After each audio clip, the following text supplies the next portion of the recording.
Pregunta hace lo mismo si estoy preocupado o no estoy preocupado y nunca lo voy a estar.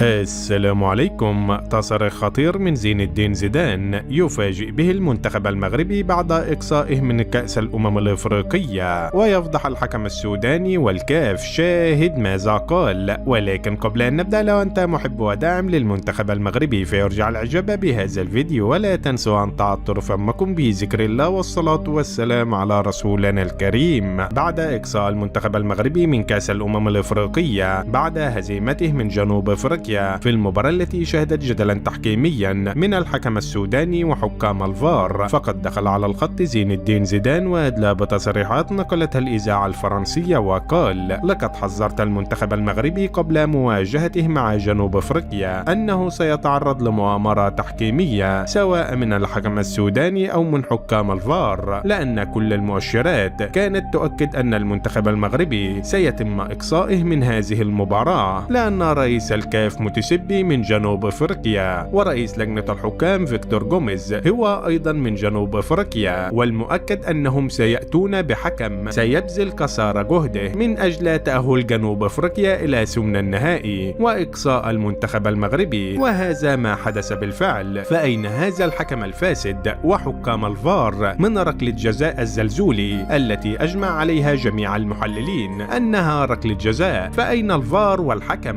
أعتقد أنهم كانوا يتلقون المعلومات من متسبي وفيكتور غوميز لعدم احتسابها للمغرب، فالمغرب تعرض لظلم تحكيمي واضح في هذه المباراة، وهذا الظلم التحكيمي أثر على مجريات المباراة، وأثر أيضا على معنويات لاعب المنتخب المغربي، وأيضا الكاف الذي كان يحارب وليد الركراكي قبل مباراة جنوب أفريقيا عندما أوقفه في مباراة الكونغو ولم يفعل أي شيء. كل هذه الأشياء أدت إلى إقصاء المنتخب المغربي، وأنصح المسؤولين على الكرة المغربية أن يلعبوا في القارة الأوروبية، على الأقل لا يتعرضوا لظلم تحكيمي من الحكام الأفارقة الفاسدين. وشاهدنا عندما أتيحت العدالة للمنتخب المغربي من الحكام في كأس العالم ماذا فعل؟ فاز على بلجيكا وأسبانيا والبرتغال، وتعرض فقط لجدل تحكيمي في مباراته الأخيرة أمام المنتخب الفرنسي. وفي النهاية شاركونا بآرائكم حول هذا الموضوع، ولا تنسوا الاعجاب بهذا الفيديو والاشتراك في القناة ليصلكم جديدنا.